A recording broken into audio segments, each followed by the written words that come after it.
जय श्री कृष्ण। स्वागत है आप सभी का दिव्य कथा लोक में। ज्येष्ठ माह के कृष्ण पक्ष में पड़ने वाली एकादशी का नाम अपरा एकादशी है।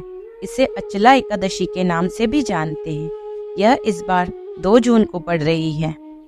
एक बार धर्मराज युधिष्ठिर भगवान श्री कृष्ण से कहते हैं, हे भगवान, आपने वैशाख माह के शुक्ल पक्ष की एकादशी अर्थात मोहिनी एकादशी के बारे में विस्तार पूर्वक से बतलाया।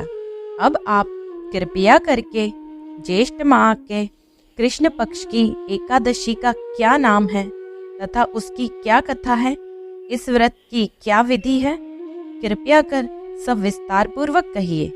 भगवान श्री कृष्ण बोले, हे राजन, ज्येष्ठ मास के कृष्ण पक्ष की एकादशी को अचला एकादशी तथा अपरा एकादशी दोनों ही नामों से जाना जाता है, क्योंकि यह अपार धन को देने वाली है। जो मनुष्य इस व्रत को करते हैं वे संसार में प्रसिद्ध हो जाते हैं। इस दिन भगवान त्रिविक्रम की पूजा की जाती है। भगवान त्रिविक्रम में भगवान विष्णु, भगवान विट्ठल और भगवान बालाजी के दर्शन होते हैं। अपरा एकादशी महात्म। अपरा एकादशी के व्रत के प्रभाव से ब्रह्म हत्या, भूत योनि, दूसरे की निंदा आदि के समस्त पाप दूर हो जाते हैं।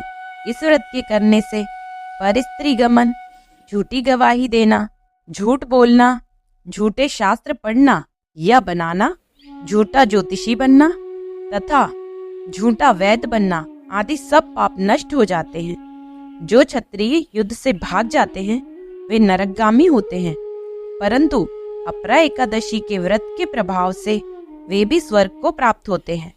जो शिष्य गुरु से शिक्षा ग्रहण करते हैं और फिर उनकी निंदा करते हैं वे अवश्य ही नरक में पड़ते हैं, मगर अपरा एकादशी का व्रत करने से वे भी इस पाप से मुक्त हो जाते हैं।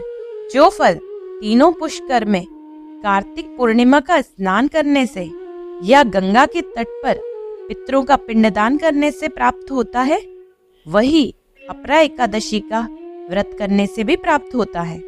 मकर के सूर्य में प्रयागराज के स्नान से, शिवरात्रि का व्रत करने से, सिंह राशि के बृहस्पति में गोमती नदी के स्नान से, कुंभ में केदारनाथ के दर्शन या बद्रीनाथ के दर्शन से, सूर्य ग्रहण में कुरुक्षेत्र के स्नान से, स्वर्णदान करने से अथवा अर्ध प्रसूता गौदान से जो पुण्य फल मिलता है वही फल अपरा एकादशी के व्रत से मिलता है।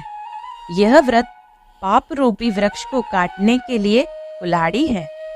पाप रूपी ईंधन को जलाने के लिए, अग्नि रूपी अंधकार को मिटाने के लिए सूर्य के समान है। अतः मनुष्य को पापों से डरते हुए इस व्रत को अवश्य करना चाहिए। भगवान का पूजन करने से मनुष्य सब पापों से छूटकर विष्णु लोक को जाता है। अपरा एकादशी व्रत कथा। प्राचीन काल में महिध्वज नामक एक धर्मात्मा राजा था। उसका छोटा भाई वज्रध्वज बड़ा ही क्रूर, अधर्मी तथा अन्यायी था। वह अपने बड़े भाई से द्वेष रखता था। उस पापी ने एक दिन रात्रि में अपने बड़े भाई की हत्या करके उसकी देह को जंगली पीपल के नीचे गाड़ दिया।